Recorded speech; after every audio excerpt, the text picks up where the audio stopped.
that's the difference. And I've been surrounded by my entire life by some untalented people who paid a lot of attention and who live very, very successful lives.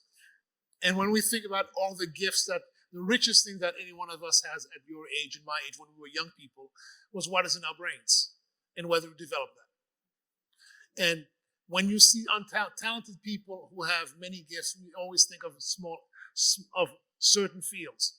But why do we need people with gifts from many different fields to build the future that we're going to build? There's a dynamic of really understanding what an ecosystem's about. And America actually has a whole series of ecosystems. One of the most important is what I call our financial ecosystem. The ability to get capital and use that capital to create businesses, opportunities, jobs, all those sorts of things. You've got to decide if you're going to participate in that in a way that creates massive amounts of opportunity. But you can't do that alone. You need people who are in finance. You need people who are in accounting. You need people, if you're in the medical field, who understand not only the science, but the business around the science. Okay? There's the knowledge around it that's great, but if you don't know how to actually take that knowledge and commercialize it, then you don't necessarily get the economic benefits. Now, you may decide, I just want to be a researcher, and that's fine too, because that's where you find your benefit and your joy, and that's fine. But understanding how these ecosystems work, you can't just sit in the bubble or sit in a one, isolated environment and think that that's enough, because it isn't. You have to understand these are all ecosystems, and the sooner you understand how these ecosystems work, the more effective you will be at utilizing them to your benefit.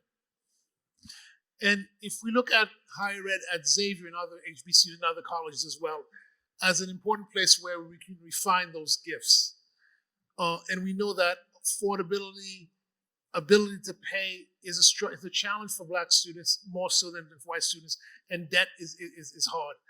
What do you envision are the bold approaches in philanthropy, in financial aid, to reassure these young people that there's a pathway where they can actually find the place to refine their gifts? Yeah, I will tell you, in the environment that we live in today, there is no reassurance. It's a matter of what you all are willing to do in terms of investing in yourself. And that's an important thing to think about. You've got to be willing to invest in yourself. And in some cases, it is investing yourself in taking on debt.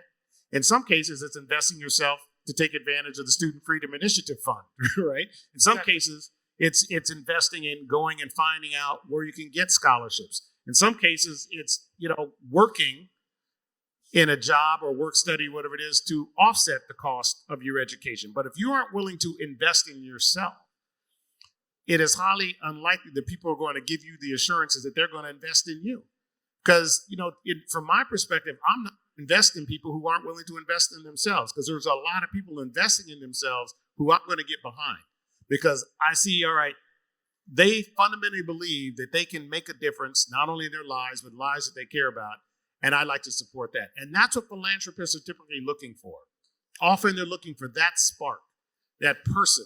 Okay, those people who are saying, you know what, this is a great idea, and I'm going to put my time, energy, effort, money, capital, debt, whatever it is, to go make that happen. And the most successful entrepreneurs that I've met, which are the ones that you read about every single day, I see that in every one of them. They've been willing to invest in themselves.